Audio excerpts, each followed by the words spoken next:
Investment से लेकर किसी भी सामान को खरीदने तक अगर आज की तारीख में पैसे का डिजिटल लेन देन करना हो तो सबसे पहले लोगों के जहन में यूपीआई पेमेंट ही आता है। छुट्टे पैसे की समस्या से लेकर रेहड़ी पटरी गांव देहातों तक यूपीआई ने पेमेंट को आसान बना दिया है। डिजिटल इंडिया का ये सबसे चमकता सितारा है और सबसे बड़ी कामयाबी भी है। इसकी सबसे बड़ी वजह है डेबिट कार्ड या फिर क्रेडिट कार्ड की तुलना में इसका मुफ्त होना। इसलिए ग्राहकों के साथ साथ दुकानदारों ने भी इसे आराम से अपना लिया। अब एक बड़ी मुसीबत इन सब के सामने खड़ी होने वाली है। एक खुलासा हुआ है कि अगर यूपीआई पेमेंट पर फीस ली जाने लगी तो लोग इस पेमेंट करने वाले सिस्टम को छोड़ देंगे। ऐसा हम क्यों कह रहे हैं, चलिए बताते हैं।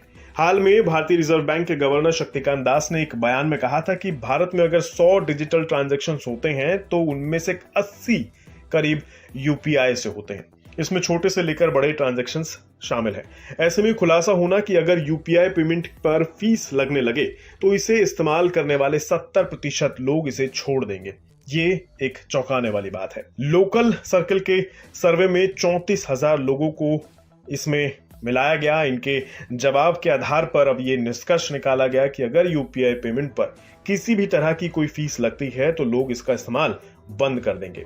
लोगों ने कैश ट्रांजैक्शन के बदले यूपीआई को अपनाया, इसलिए क्योंकि ये आसान और मुफ्त है। एनसीपीआई के आंकड़ों के अनुसार यूपीआई ने फरवरी 2024 में 16 लाख करोड़ से ज्यादा का ट्रांजैक्शन मूल्य दर्ज किया था, जो पिछले साल फरवरी में 12 लाख करोड़ से ज्यादा था। ट्रांजैक्शन शुल्क का सबसे आम उदाहरण यूपीआई भुगतान के लिए आईआरसीटीसी द्वारा लिए जाने वाला 20 रुपए शुल्क है। अब जब ये मुफ्त रहेगी नहीं तो कैश बेहतर है।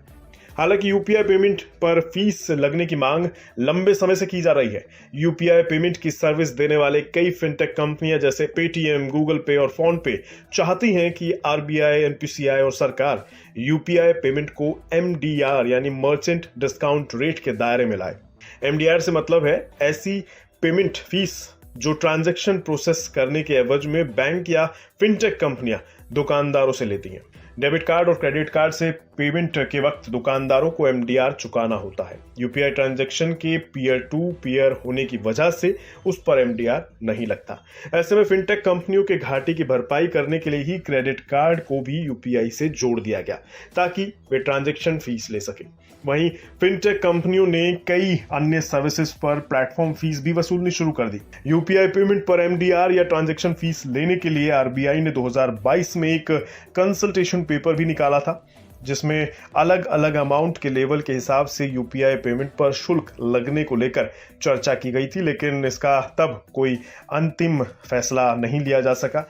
लेकिन क्या यूपीआई के इस्तेमाल पर ट्रांजैक्शन फीस लगनी चाहिए? आपको क्या लगता है? कमेंट बॉक्स में बताइए।